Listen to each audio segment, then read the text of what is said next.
Thank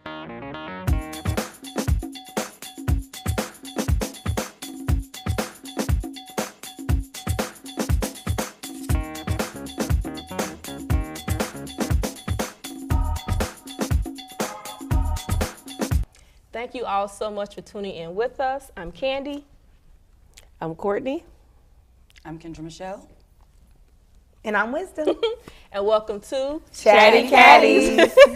I would first like to say some thank yous to a few people. The first thank you is to our sponsors. His name is Anthony Townsend, and he is the founder of Safe and Sound and Kinship Villages.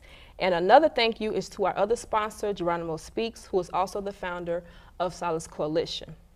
I would like to give some shout outs as well to Byron Bangs Walker, who is the owner of Archive Duplication. He's our graphic designer who designed our Chatty Catties t-shirts that we're wearing. Yes. Thank you. Another shout out is to our very own Miss Courtney Wade. The jewelry that we're wearing today was created by her. Yes. And she is also on Instagram at Ebony Pearls Boutique. So again, if you want your jewelry, you want to look beautiful and fly, please contact this lady right here. Thank you, thank you, thank you. Please, these are two phenomenal people. They both do amazing work. Thank you. So amazing. So today, I would like to talk about something that is very serious, and it is consistently happening in our schools, in our education system. So we all know about Donald Trump, who's trying to legalize teachers to have concealed firearms in the classroom. In my opinion, and I'm going to give my opinion, I think it's a bad idea because I work with kids, and it's already to the point where they don't even need firearms to kill each other, but to have a teacher in a classroom with a firearm, I think that's a crazy idea. I mean, what do you ladies think about that? I totally disagree with it.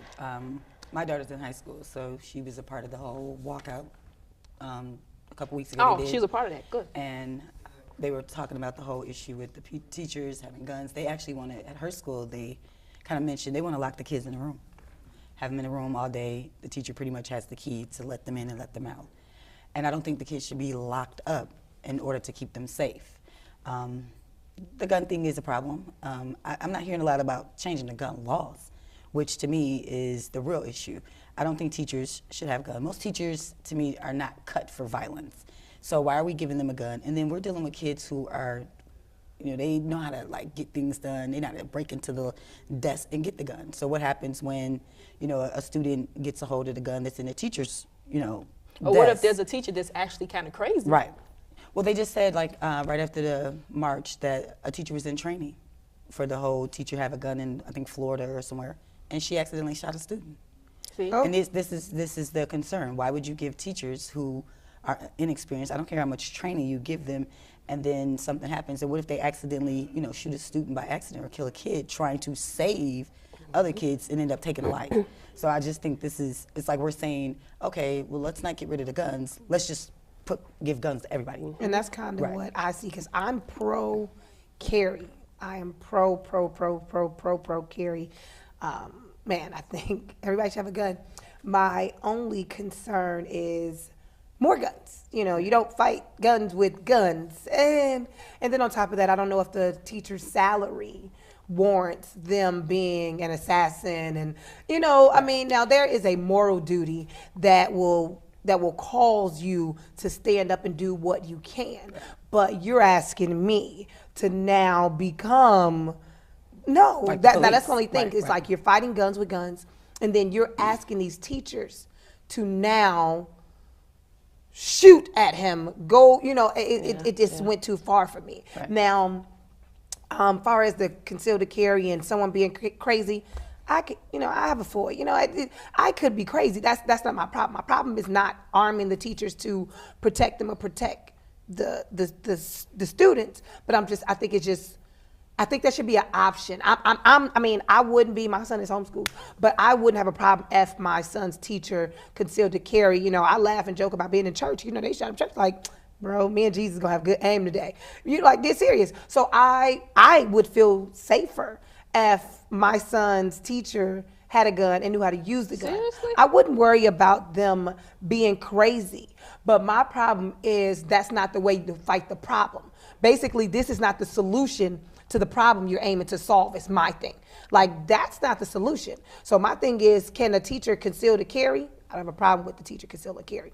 But you're not solving the problem of someone walking into a high school, elementary with a semi-automatic weapon and mowing down people. You didn't solve that problem. That's my thing. That's not the solution. And what training are you offering these people who probably have never even had a gun?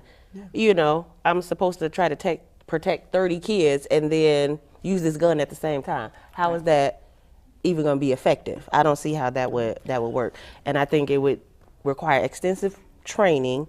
I don't see, I mean, it would probably be one day out of a whole 5-10 years that they even have the opportunity to grab it.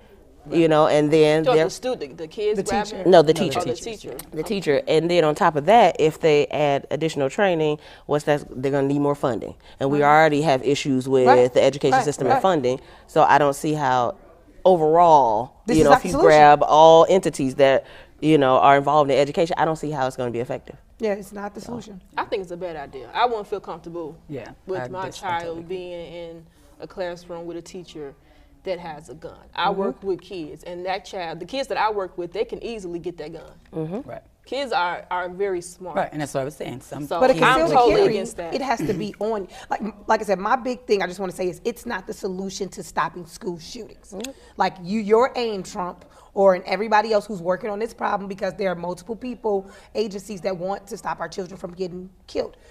It's not the solution to that problem. Like, it's just, that's my first headline. It's not the solution to the problem. Besides the money that it's going to cost to do this, guns don't stop guns. Like, I'm sorry. Like you said, all of these situations that you guys are pointing out that could happen. And my thing is, it's not with the teacher concealing to carry, though. That's the problem.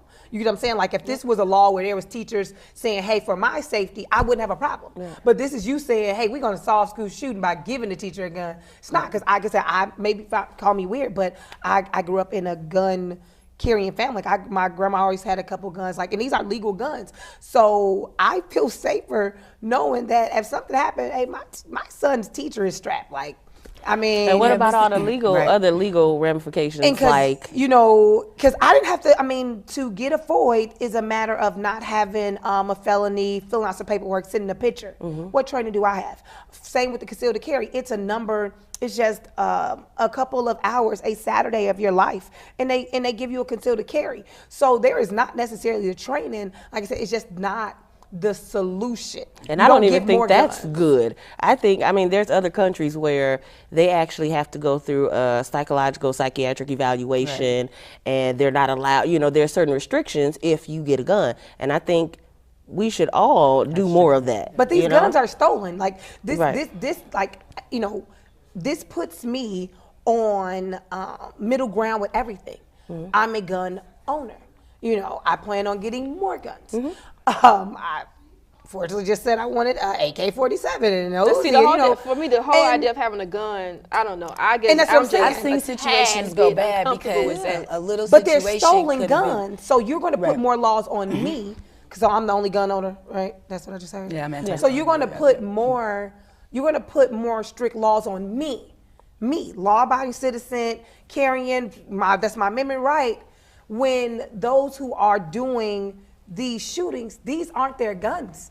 There's been a couple instances where this was their parents' guns, but for the most part, they're stolen guns. My thing is, maybe you should start holding us accountable for being more careful. They should be in locked cases. And in the instance that my child or someone gets a hold to my gun and I was being negligent, punish me then. That's what I mean. Because preventing me from getting a gun is not preventing them from getting a gun. It's preventing me from protecting myself, and I don't agree. There probably shouldn't be necessarily prevention from you getting a gun, but I think there should be more restrictions so that you're less likely to let that gun get stolen. Yeah. Or to let somebody come in and Right. Because when he happened to kill his parents too, but when he walked into school, he took their semi-automatic gun out their home. How was he able to access this? Exactly. Well, you know what I mean? Boy that did the it wasn't in shooting, a locked case and things. He bought the gun. He was 19. He bought the gun, and it was registered. He bought it, and I guess he had been making little posts about what he was going to do. But he bought it, got dressed. He didn't even go to the high school anymore. Went there, shot up all the people, left the gun, left his little gear, and was walking down the street like. And this was the last young man who had lost his mother, right? No, this is the one. Well, I mean, there's been so been many. a lot of them, yeah. This is the little boy that killed the 17 people. So that was a situation where he was of age. He went in. He bought a gun. It was registered, and he went and He killed 17 people. It wasn't like he had a legal gun. It wasn't his parents' gun. It was his gun. And when they went and checked, he had bought it. But like you were saying, psychological evaluations. I think that should be, because just because you've never committed a crime, you got a good, you're a good standing, abiding citizen, does not mean psychologically you need a gun. Right. And that goes for the guns in my teachers house. too. Right. I mean, I that just goes don't for like my guns, house. but that's a situation where he has some, I guess, some mental illness issues. He had just lost his mom 6 months prior to this all happening. He was going through some things. Most people aren't in their right mind when Right. they kill another human. But that goes for He teachers doesn't too, need. though. He didn't need a gun, and then he was already feeling like he had been bullied. The kids were making fun of him. He didn't have a lot of friends. The little girlfriend he had left him, and he got to the point where I'm just gonna kill everybody. So he went and bought a gun, and then bought the bullets, did everything the legal way in Florida, and came and killed 17 people. And as a parent, I get concerned when I drop my daughter off at school now. Right. Because that's the one place when she used to be at, and I did not worry. Now it's like you hear more about shootings at school Right. than you do when they're out and about. So I tell my daughter if something going on, she texts me all the time. Sometimes I'm like, I'm supposed to be doing some work, but I'd rather her text me and kind of keep me alert of what's going on, because you just never know. Like, these kids are bringing the guns in their backpack, and they coming in, sitting in class. That's why I'm against the locking them in the classroom. Right. Because what if Jonathan got a gun in his Exactly, backpack and pulls exactly. it out? They can't get out. And who Right. So decides these what are, age? The teachers. What if the teacher teaches kindergarten? They're gonna have a gun in the classroom too. That's why I don't- You know what I mean? There's so many different factors And there's to play always a into kid. You said you grew up in a family that had guns, and my family's from the South, so we knew Yeah, what that- guns. that- my Everybody in family's the South from had a the gun. South. In their car, on their dresser somewhere. They was really open with it. But take a kid that knows about guns and a little kid who doesn't. What if the little kid that know about guns get a hold of the gun? Right. And That's why I don't want no But guns see, in my it's house. usually less likely. Right. When growing up in a family where we carry, and basically it's the fascination that usually draws a child to play with a gun.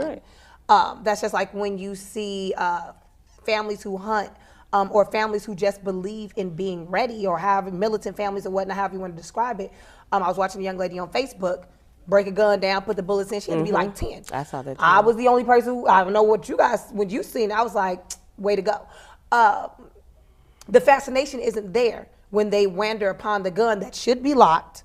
There's gun cases, there's gun displays, there's locks that literally prevents the trigger from being pulled. There's a key to it. So safety first, but the fantasy was never there for me growing up. Because like I said, I've always been around guns. Right. I've always seen grandma shotgun. I knew grandma had a 38. I seen it, and now I was never able to shoot it, but it was normal to me. It wasn't like, oh, a gun. Same thing for my child. It's not, oh, a gun. And now I think once they hit a certain age, then you should teach them how to use it. Like I've always, from day one, with my son, hey, this is for protection. My nephew, they live in a house with guns. Right. What is a gun for? Protection. What do you use it for? You protect it for your family. It's not a toy. So like I said, all the kid has ever seen a gun was on TV and bang, bang. Mm-hmm. So when they find it, the fantasy says bang, bang.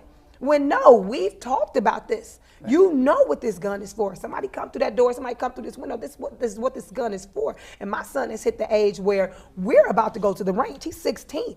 So therefore, if somebody hit the door, he can get the gun and he will use the gun. That's just how I feel. Right. So like I said, my argument isn't that this is the solution. I just want to keep saying, no, the solution is not give teachers guns. But I'm just saying them concealing and carry is not my concern. My concern is you didn't solve the problem, brother. You know what I mean? Don't drop more guns in the school and tell me that was your fix. That's not your fix. And don't tell me tougher gun laws is your fix either, when if you look at the statistics, I'm pretty sure the scale weighs more towards that was not their gun. So you did not, so my thing is fix the problem. That, I'm just a solution person, and it's fix the problem. That's not fixing the problem. What are we going to do to stop people from going in? Now, I did say I was going to get a AK-47. I'm cool with them saying no more automatics in civilians' hands. I'm cool with that. You know what I mean? My AK-47 is just literally, hey, terrorist attacks. In America, we sit pretty like we can't be touched. But we can, though. You know, we think 9/11 showed us something, but I really do believe that we can be touched, and the day is going to come. You know, I'm a Bible-believing person, so the day is going to come. And my AK-47 is literally just for that day. You know, I wouldn't shoot the person who came through my window with the AK-47. You feel what I'm saying? But it would be on that day. But I would be okay if they said all AK-47s, you cannot buy them, and if you have them, you have to turn them in, we'll give you a small refund or something. I would be cool with that. But it's just that that's the problem. He didn't go in with a knife, okay, and stab 3 people or 10 people, because that just happened somewhere where right after that school shooting in another country, person ran around like a big time square stabbing people. So it's just the magnitude of the tragedy, because he can let off all of these rounds in a matter of seconds and reload and get it done again. Where if that was a handgun or if it was any other weapon, the tragedy wouldn't be so big. You know what I mean? Like, it just wouldn't be. So, I mean, now that's what I think it is. Even with me, like I said, AK-47 is okay, and why I want it. I agree with that, though. But take them off of, Right. But then guess what? We're still going to have. I'm not going to, we on TV. Listen, listen, there's people who never had a FOI card who owns a semi-automatic weapon. So my thing is, when we say no semi-automatic weapon, and he has it, I don't got one. You know, because I'm legal, he ain't legal. But anytime you add additional restrictions onto a law that's already in place, the law probably was, you know, not anyway. not what it should have been anyway. It's all gonna broke. make it worse. Anytime in the history, it's always anytime they war on drugs, war on, you know, it's always made the situation worse. But my family is from the South too. I just chose not to have a gun in my house at this time. Now, if my husband decides to have one, I mean, that's, you know what I'm saying, that's what he chooses to do, and we'll make sure it's locked up and See, safe. that makes me nervous, because my husband, he's all for having a gun in the house. I'm against it. Girl, I don't want that that thing thing. with my gun. I don't want that. You got to put me out your got a car. gun in my car? I said, I'm not going to get in your car. But you said you're a teacher, though, and you know how kids can be sometimes. And what about these overly emotional people? That's what I'm saying. Like, even if you train know? your child on how to use the gun, tell them, okay, it's not a toy. It's the fact that they Those usually aren't the kids who are having these problems. Not saying the kids are going to do it, but what about teachers that are at the brink? There are some teachers that are just teaching because they need to make ends meet. They're not necessarily teaching. Their motivation is different. What if they poison all the brownies that they brought your kids on Cupcake Day? I mean, that can happen as well, their yeah. sanity, when it's like, hey, yo, a gun does not have to be used to kill people. Like, it doesn't, but I think I don't if think it's it's there, right. I poison all the little how about kids. if it's there, you're more likely to get to it, not necessarily people that and do the it a lot. kids, You know, that they have I them work with with are very smart kids, and they can easily get But conceal to certain carry things. means I'm concealing. Don't My matter. gun is on my Don't person. matter. That's what It conceal to doesn't carry matter. means. It's not in my desk. It's not in my bag. It's on my person. And you don't think a person can get to you to get to that gun? I feel like situations have gone. I've been in places where situations have gone. There's less crime south in Texas in places because where somebody had a gun. my concealed Because, carry you is know, out. it could be a disagreement. It could be something. To me, when people have their gun, they act a little bit different. No, Not- people not- act not- different. You don't not- try me when not- you know I got my gun. Like, I'm just saying. and I But don't some say, people will try you, I'm though. sitting pretty Some over people here. I will assure try you. you. They But will. Some people when will. somebody has a gun, little, you know, some exchange of words, things start going south where they didn't have it. They may be willing to let some stuff go. But when they statistics got say it, concealed they to tend carry, you know what I'm saying? And I've watched places situations have where less if they didn't crime, have a y'all. gun, I promise. Y'all can look this up. No, we're not wouldn't saying have it's been going to be as, less you know, crime. We're not saying that if you have a gun, you're going to shoot everybody. But the likelihood of you using that gun when you have it increases drastically than if it's in your glove compartment or in your house But like I said, I or just locked don't up. think these are responsible gun owners that we're discussing. We're discussing deranged people. And so the mode is deranged. Is what if the teacher's on the brink of snapping? What if these are deranged people. Now that brought me to a feasible solution. These people, even in our broken urban areas that are doing these shootings, because that came up during the walkout, like, hey, let's not forget that this is happening every day in black neighborhoods across America. You know, if you look at the, you know, not to say it didn't matter that it was 17 kids and before that how many, this is a daily thing, a struggle. I don't know where you guys live. This is a daily struggle in my neighborhood. So the problem is the person, not the gun. Gun don't kill people. Like I said, I'm sorry, I'm only one sitting up No, here that's what we're saying, though. Guns That's don't what kill we're saying. people. So my thing is, if you want to fix the problem with somebody who decides that it's okay to go and murder 17 people, then work on the soul, work on the mind of that person. These young children who has watched their brother and uncle be murdered, or fathers in prison, they don't got no dad in the home, or this young man last in particular, you know, had lost his mother, who knew that his mind was like that? My thing is, so why aren't we working on the mental health of our children from day one? That's what I'm saying. And Let's then they start grow up there. into these and adults. that's feasible and that's real. I can work on teaching you how to manage your stress and et cetera, et cetera. Right. But I think I feel like guns, I noticed I came outside and I got like the little like gun car, like if you want to do gun training, you know, take the classes, like they're sticking them all over your cars. That wasn't the norm. I'm about to say, 'cause It's they like ain't taking now my it's gun. almost like Snap. the norm. I have a friend who was a correctional officer 15, 14 something years, and he was like, and I'm like, dude, why do you need to bring your gun here? And he's just like, nothing's gonna happen. Like, I just have a problem with guns. He's like, I'm gonna put it up. It's, you know, you got everything, but the point is, I just don't understand. Like, see, why do you need a gun on you? Yes, something can happen. You can get hurt or anything, but I feel like if it's my will, if God's will, if it's my time to go, and it's my day, I don't think you can run from death. If it's your time to go, you can be, you know, in a store and, you know, something you wear a fall in the seatbelt? sky. And see, I understand what you're do. saying. If it's your too, day, though. take Right, the but seatbelt that's what off. I'm saying. I don't know. That's what I'm saying. That's why I feel like the gun thing, like all these new, like, oh, take the classes, get a teacher's gun. To me, it's not saying get rid of violence. To me, it's increasing it because now they're teaching more people how to use the gun. And see, I have a problem with it too because I don't wanna feel know how comfortable. to. I don't feel comfortable with my child's teacher having a gun on them. Right. I do not feel comfortable. I don't even feel comfortable with the gun being in my house. My husband wants a gun in our house. I don't want a gun in our house because I'm afraid what if we decide to, you know, at some point have a baby.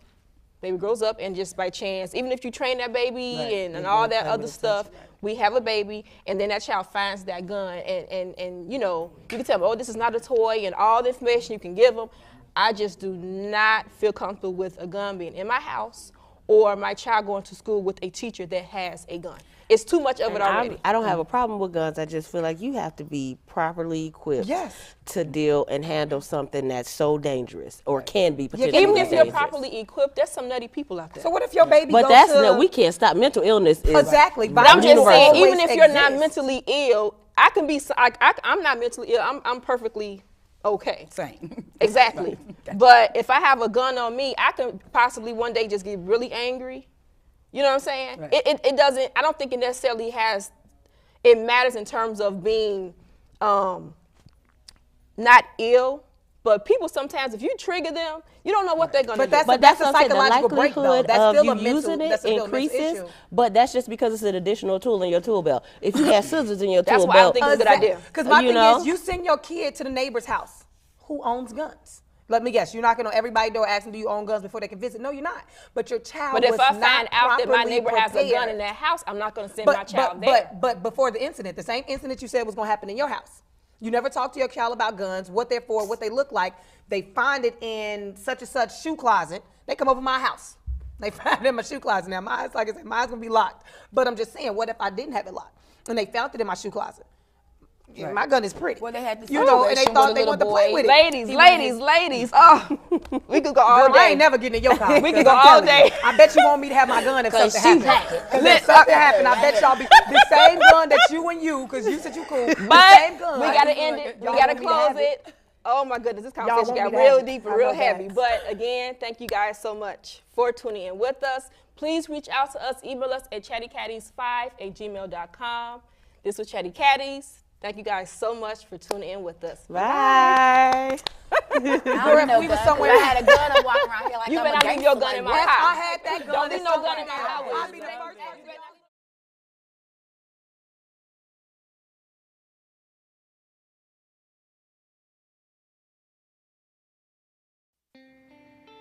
I wouldn't have been at this ceremony if I hadn't been at this ceremony first. Unfortunately, nearly 30% of U.S. high school students aren't making it to graduation. And every one of us, every parent, every friend, and neighbor, has the responsibility to provide the support and encouragement they need to make it through. Because we all need to see a lot more of these pictures.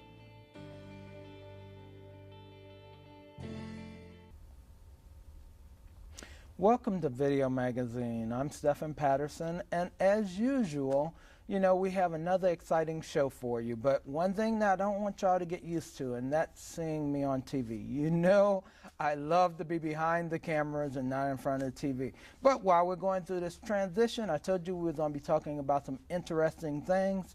In our last couple of weeks, we talked to Simeon Henderson, who used to be one of the hosts of the show.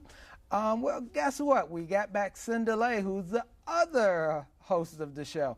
We'll be talking to her and what she's been doing, and guess what? It's about independent filmmaking too.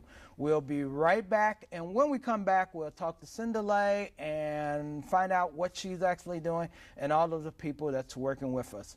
See you when we get back. I wouldn't have been at this ceremony if I hadn't been at this ceremony first. Unfortunately, nearly 30% of U.S. high school students aren't making it to graduation. And every one of us, every parent, every friend, and neighbor, has the responsibility to provide the support and encouragement they need to make it through. Because we all need to see a lot more of these pictures.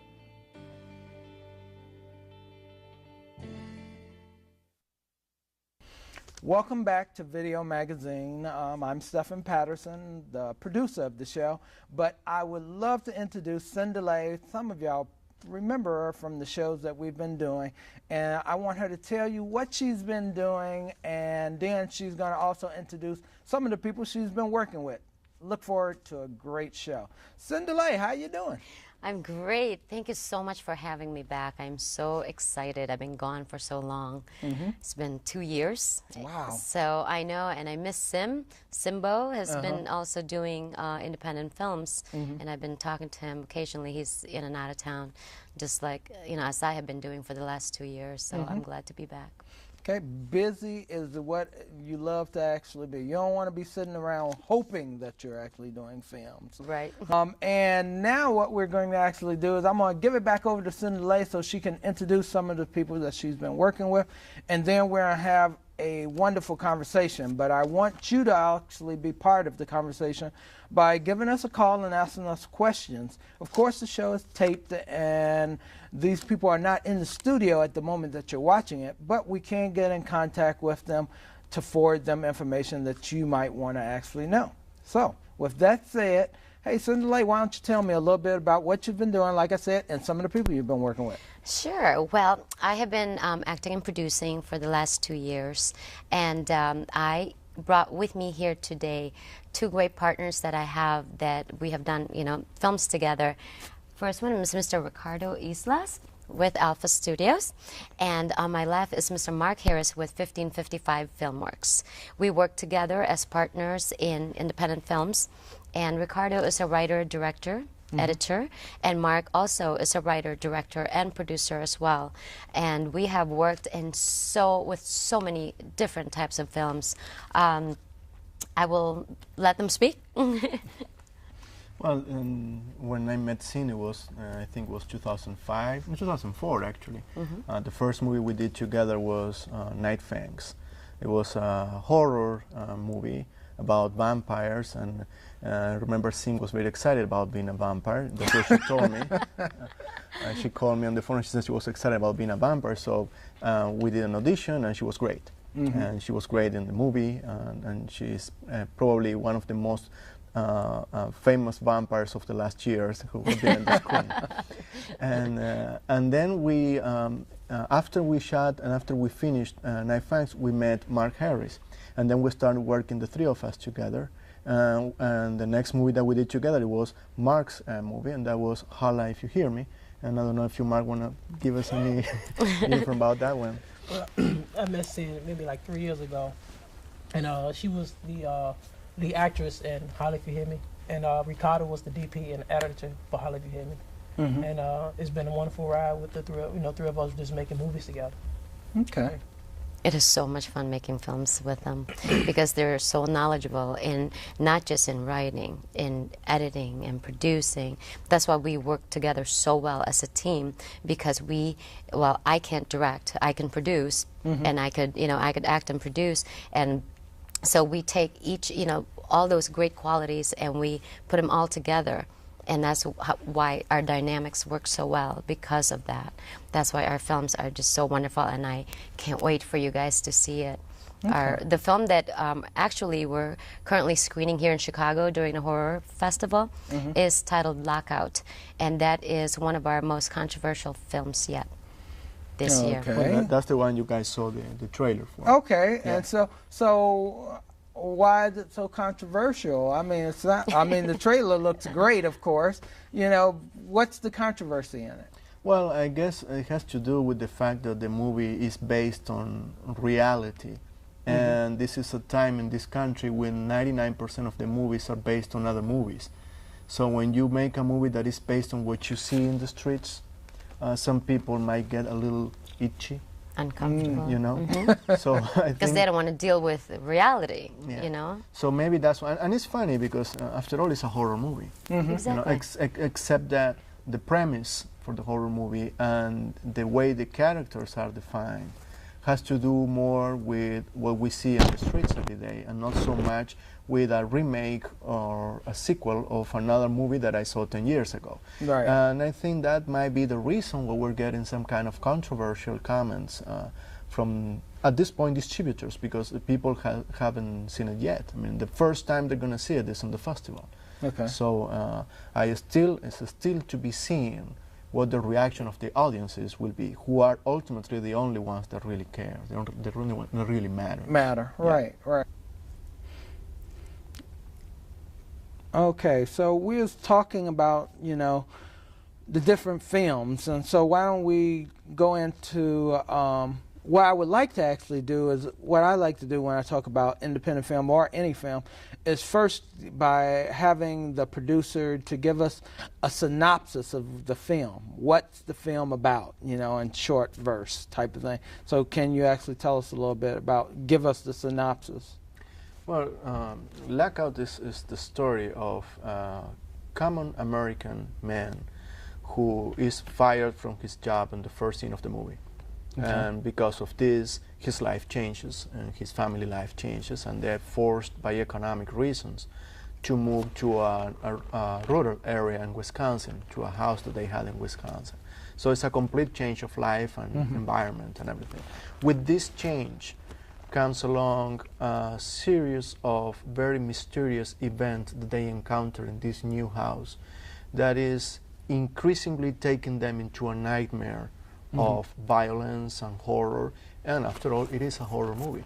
Now, the reason we were saying earlier that this is a controversial movie is because the setup for the story, anything that happens to these people, to this American family, that forces them to move to Wisconsin, has to do with some realities that we see in this society that it seems to be is affecting some of the viewers, maybe because they see a mirror that they don't like to see. Okay. But once again, one thing that we have in common is that we like to produce movies that are based on reality, even if they are of a horror genre, as opposed to movies that are based on other movies that we saw previously, which is what Hollywood seems to be doing all the time with their sequels and their remakes. They don't want to take any risks, so they are always producing and reproducing what has been done before.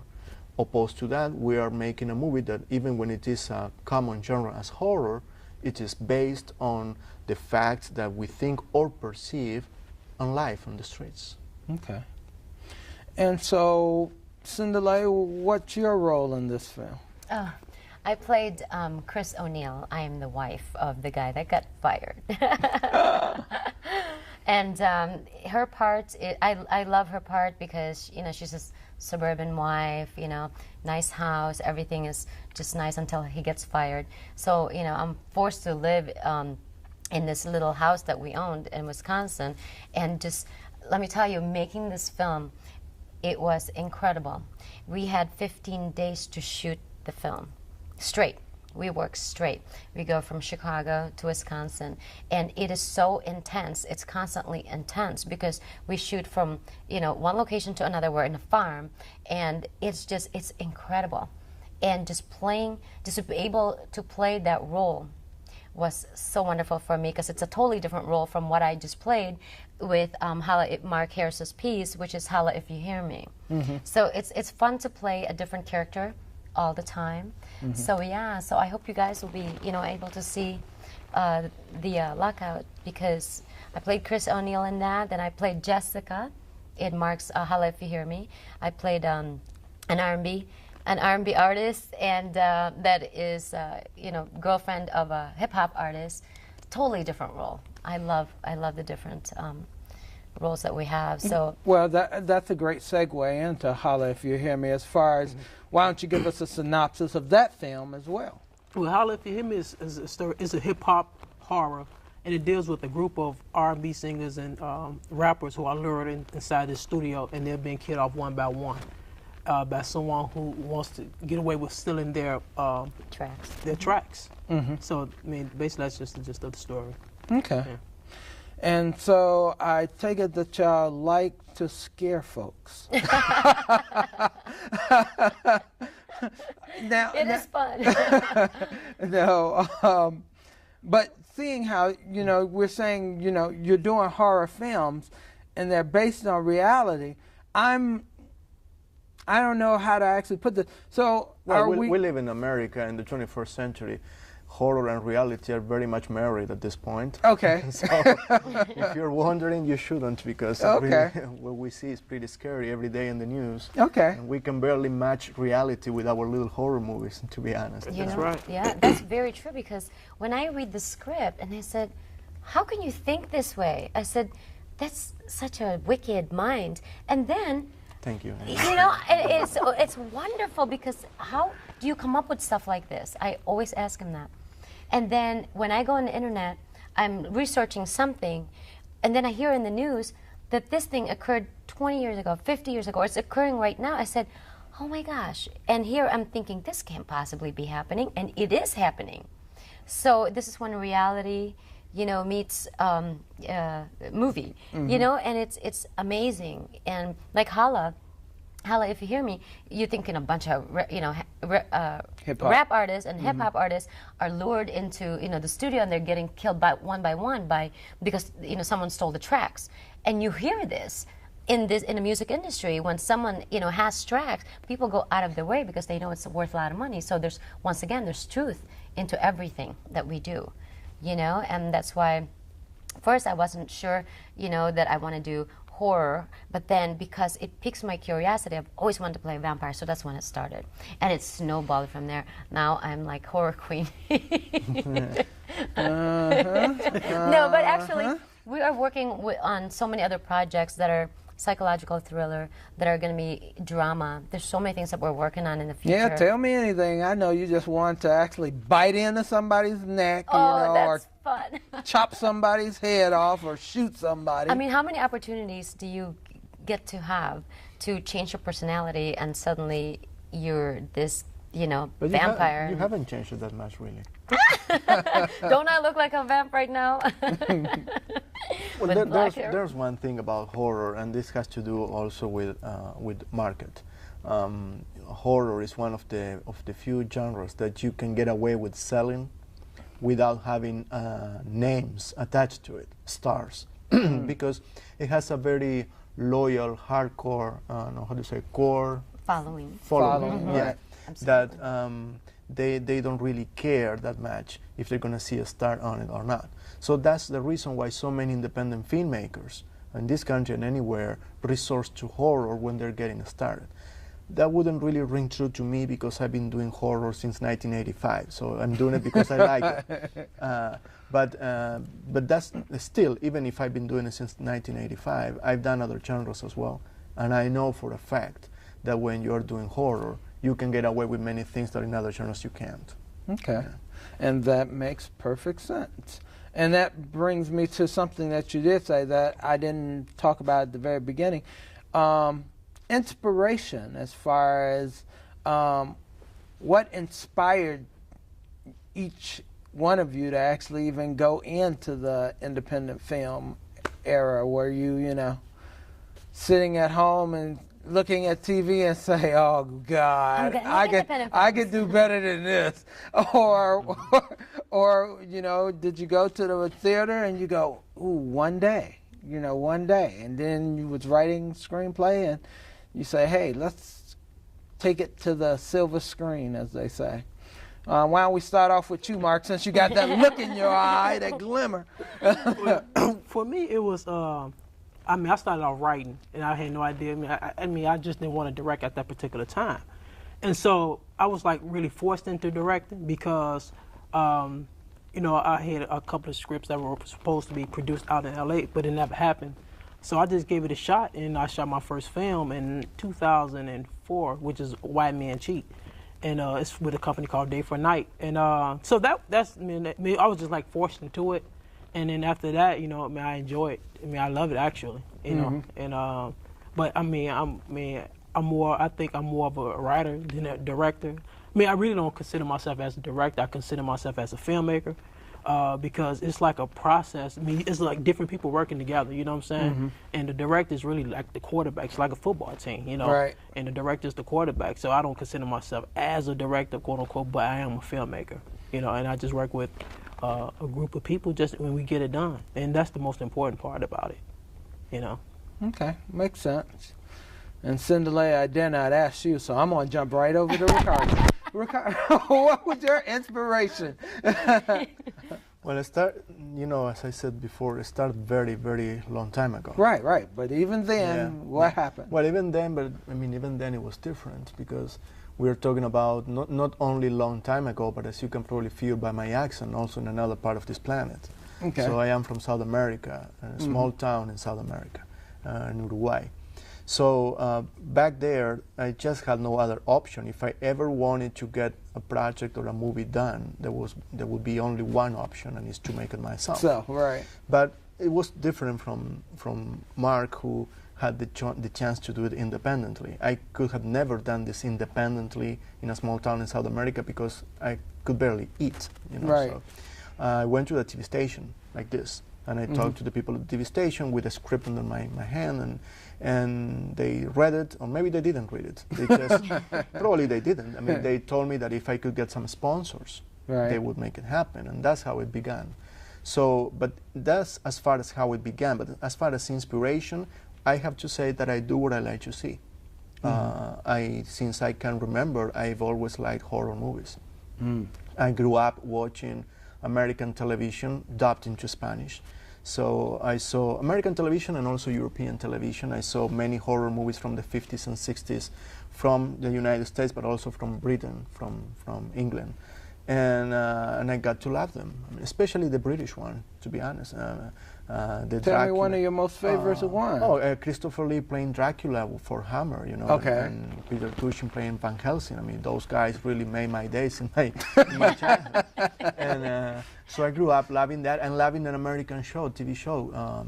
Many people in my age probably remember it, called Kolchak, the Night Stalker, with Darren McGavin from the 70s, that was shot in Chicago, actually. So it was those movies and those TV shows would really fed my imagination as I was a little kid. So when I became a teenager and I started writing, eventually I went to this TV station and started making movies, but it was kind of an accident. As Mark was saying, I wasn't really set out to be a director. I wanted somebody to produce my scripts. Right. And because that was absolutely impossible in a country without movies, or without movie making industry, I had to do it myself. And then you get to like it, and then you get to get used to it, and then hopefully you get better at it, and you start maybe winning some awards here and there, and you move on. But this is like this is a hard to kill habit. Once you get to do this, I mean, it's very. You're hooked. Oh yes, you're hooked for life. You really are. If you walk away from this, it's because you were looking for something else. Maybe you were looking for fortune and glory, and then maybe you will walk away from it. But if you do it because you love it, you can never live it. Okay, so why don't y'all tell me about some of the film festivals that y'all participated in thus far with previous films? Well, we could start with the latest one right now. Well, Blackout is currently playing in the Chicago Horror Film Festival, Okay. which is its natural niche, of course. Appropriate. Yeah, but the previous movies like Knife Fangs, To Kill a Killer, another movie we didn't talk about, but other movies that we've done, they participated in the Chicago Latino Film Festival. Okay. And also, well, in my case, because I come from another country, I participate in other festivals in other countries as well, in Uruguay, Argentina, Colombia, other places. So, you know, it's the festival circuit is very good, and you can show your work, and you can get to know a lot of interesting people. But it's an opportunity to show your work. That's it. What we really need to develop, and is not well developed, is a strong market that sustain independent production. And as much as we hear talking about independent movies and so forth, that is not really so true. I mean, there are many movies that are not being shot at a Hollywood studio, so you might call them independent. But the truth is that the distribution companies that handle them are actually branches of major studios as well. Right. And so when these guys are making those movies, they are really, when they write them, when they produce them, when they direct them, they're thinking of how to please the studios, after all. I mean, a real independent movie is when a person and a group of persons like us take the initiative to make a story into a movie just as they want it, not as they're supposed to make it to please somebody that is giving you directions through a speakerphone or something like that. If it were the Charlie's Angels. So that's why I am a little critic about the so-called independent movies in this country that are made with $1 million, $2 million. I mean, the real independent underground movement is happening at a completely different level, and we are finding a very hard time to distribute what we do. Not because there aren't distributors out there that are going to take it, there are, but they're not going to pay, or they're going to pay very little. Unless, you know, you have a stars, you know, attached to it. We're finding out now, looking for a distributor, you have a higher chance of getting distributed if you have 1 or 2 stars attached to the movie. Right. I mean, as a producer, I was, you know, I started as a model, and then I started going into acting, industrials. I do a lot of those things. When I met Ricardo, he's given me the opportunity to produce. And at that point, 3 years ago, I didn't know exactly what I was doing, but I knew that I tapped into something that I know I could do with, you know, the right training. So he's been a great teacher to me, and taking me on and asking me constantly to help with the project. And same thing with Mark. Mark has given me the opportunity to produce, you know, the films with him. So I'm working as a producer for both of them, and we're all working together as producers. But you find out when you reach the point that your film is done, you go into distribution, there are so many politics that goes into it. So many. And, you know, I think that the films that we have done are, the script is very original, and they're, you know, they're well written, they're well shot, but yet, because there are no stars attached to it, Hollywood stars anyway, we're stars, you know, but no Hollywood stars attached to it, they don't offer you as much as you spent this much, and they're offering you that. It's almost an insult at times. Let me break into this to say something that is important, because the audience might think that we are guys who are making movies, and because the movies are not being picked up, we're kind of, you know, like, how do you say this in English? Yeah, like crying babies, you know. Oh, yeah, the industry is so bad because the movies are not being picked up. Okay, it's important that your audience understand that we made a movie, Knife Fang, and that movie was picked up by Warner Brothers. So it's not like we're not being picked up. Warner Brothers picked the movie, and it's all over the country in Comcast. So, but the point is that the money is being made by other people, not by us as producers. And that is because when you get into distribution deals, I mean, the business is crooked up. It's crooked. It's very crooked. And there's a lot of people that are taking advantages of independent filmmakers, with a bunch of lawyers that will write contracts that are 14 pages long, And if you want to compete, you have to have your own lawyers. And if you want to, Right. you know, and it gets very expensive at the end of the day.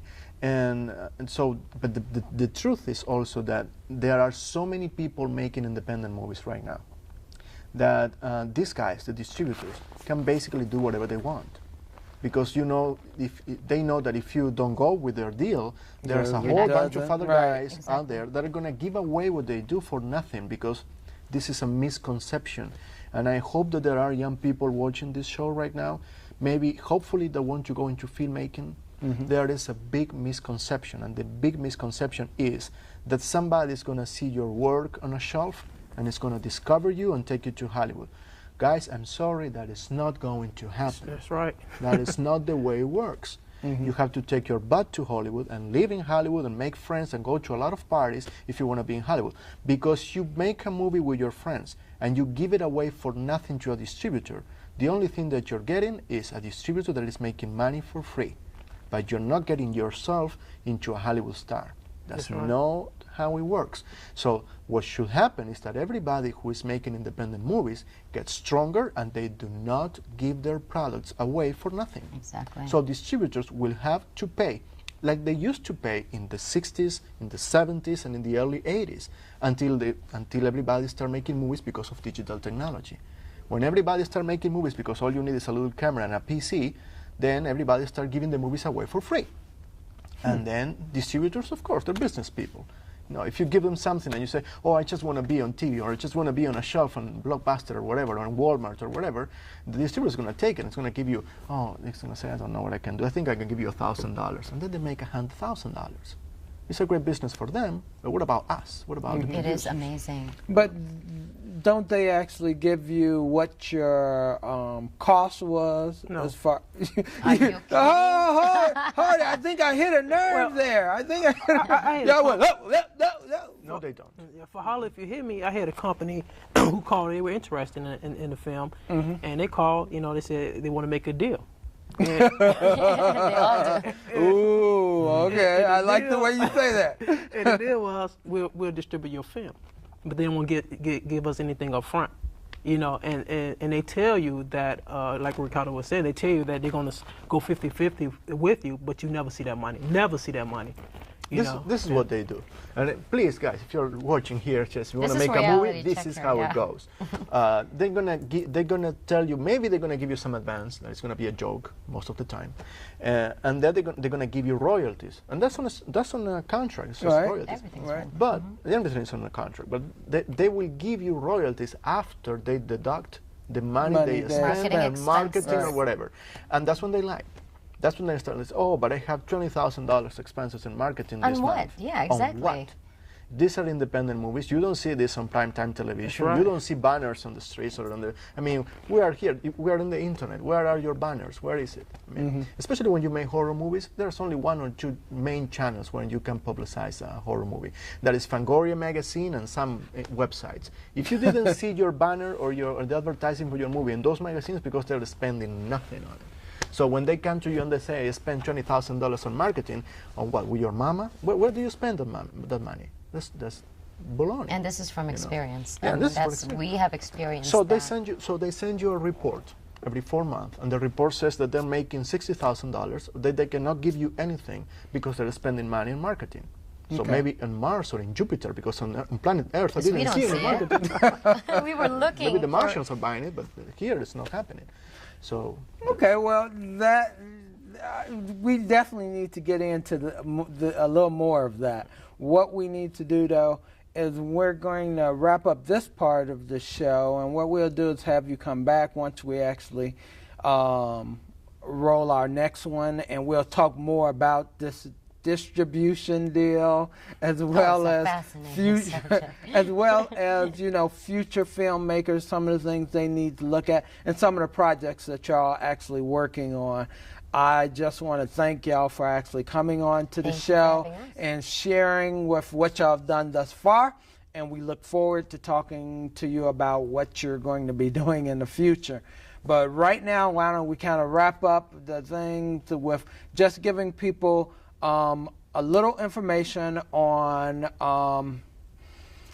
future projects that you might actually have coming up, meaning early next year that you think that you may actually be doing, or just say in the future we're planning on doing more horror films at that point. And let's just have any last few words, starting off with Ricardo, since you were just not speaking. Well, right now we're currently working in production already. We start shooting in a week. Okay. A new movie called El Día de los Muertos, The Day of the Dead, and it's bilingual. It's Spanish and English, and I am looking forward to target a different market, which is a bilingual Spanish market.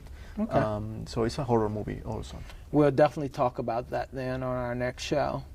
And what about you, Cindy? I guess you'll just still be hanging around doing horror stuff all the time, huh? I love it now. I used to be so scared of horror movies, but I love it now. No, we're working on El Día de los Muertos together. I'm playing Samantha, and playing another whacked out, personality, and I love that. I love challenges. I like to push myself, to go for different roles. But we're working together. I'm producing also. Mark is also producing. Ricardo is directing, producing, and he's also the writer for that. And then Mark also has other projects that are upcoming. Okay. Which projects do you have upcoming? Well, I'm producing the other day with Ricardo, and after that, we're going to decide on if we want to go with a romantic comedy title, I Used to Love Her, or a horror film called Zombies in the Hood. So either one of those. Okay. I'm just undecided right now. All right. Well, thank y'all for actually coming, like I said, on the show, and welcome all of your questions that you might actually have for our guests on our show. Please give us a call.